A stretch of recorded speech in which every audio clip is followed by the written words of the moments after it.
The Upturned Stone, one of the scariest comics ever, is finally becoming a movie after 32 years. For more than 3 decades, Scott Hampton's The Upturned Stone has lingered in the collective imagination of horror fans, an eerie, dream-soaked graphic tale often whispered about as one of the scariest comics ever created. Now, as the cult classic finally prepares to make its long-awaited leap to the big screen, it's the perfect time to revisit what made the original story so haunting. From shared nightmares to buried secrets and a pumpkin with a sinister past, Hampton's work continues to unsettle, fascinate, and inspire. Here's a look at both the comic's chilling legacy and the cinematic adaptation that's now, at long last, becoming a reality.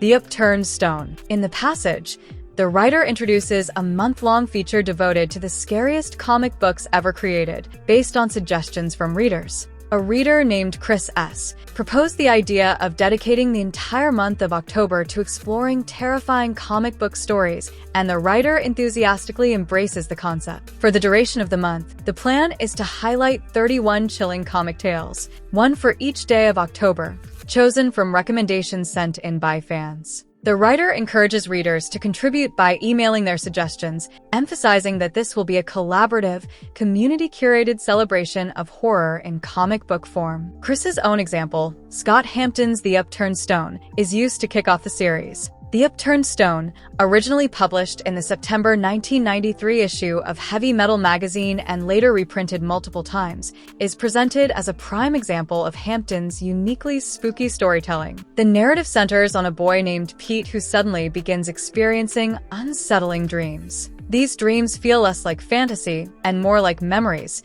specifically, memories belonging to a murdered child. The eerie implication that Pete is somehow channeling the lost boy's final experiences gives the story an immediate sense of dread. When Pete shares the disturbing content of his dreams with his 2 friends during a camping trip, something even stranger emerges. His friends report having similar dreams. Each boy's dreams correspond to different fragments of the same mysterious story. Combined, their dream imagery forms only 3/4 of the full narrative, leaving a crucial final piece missing. The writer explains that the reason for this missing quarter is tied to a 4th child who had been present on the fateful night in question. That 4th boy, unlike the other 3, didn't live in their neighborhood, and therefore they haven't spoken to him in years. Determined to uncover the truth and understand the significance of these shared nightmares, Pete and his friends set out to track down the missing boy and discover what his dreams contain. The tension builds as the boys finally find him and learn the final, unseen portion of the dream story. Only after gathering all 4 pieces do they fully understand the chilling reality behind the dreams. With this revelation, they face a haunting dilemma. Now that they know the truth, what are they supposed to do about it? The story becomes not just about uncovering a ghostly memory, but about the moral weight the boys must now carry. The writer praises Hampton's storytelling, particularly his mastery of dream sequences. Hampton uses a surreal, shadow-laden aesthetic that evokes the haziness of dreams while maintaining a steady undertone of dread. His art style amplifies the haunting mood, making the dream sequences feel deeply unsettling, the kind of thing that sends a chill down your spine. As the writer puts it, it is, the writer admits, not the sort of comic one should read late at night, though that is exactly when he ended up reading it. To avoid spoiling the central dream mystery, the writer refrains from describing the dreams themselves. Instead, he shares a brief, unrelated ghost story included within the comic. Though only a small slice of the overall work, this extra tale captures Hampton's flair for eerie atmosphere and is presented as a teaser for the comic's overall tone. The passage ends with a lighter, though still creepy, anecdote from the comic involving a pumpkin. The pumpkin, initially described as an ordinary one, turns into a grim-looking jack-o'-lantern. And later, adding a darkly humorous twist, Pete's mother unwittingly serves the boys pumpkin pie made from that very pumpkin. This combination of supernatural unease and everyday domesticity encapsulates the unsettling charm of The Upturned Stone, making it a fitting opening selection in the writer's month-long exploration of terrifying comics.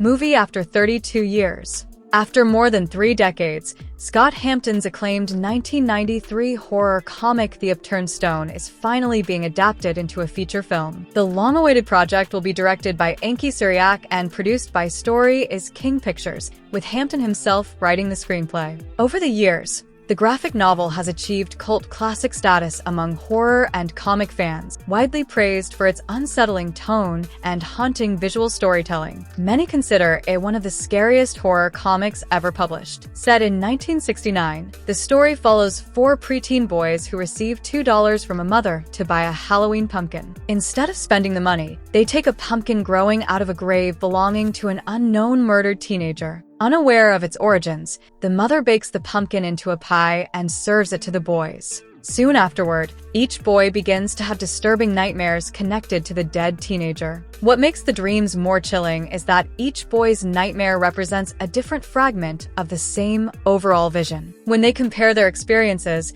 the pieces form clues revealing the circumstances surrounding the teenager's murder, suggesting the killer may still be alive. The comic blends ghost story, coming-of-age drama, and serial killer mystery, giving it a tone reminiscent of Stephen King's It and Stand By Me, combined with modern influences like Stranger Things and The Black Phone. The surreal dream sequences are particularly memorable, filled with eerie, psychological imagery that lingers with readers.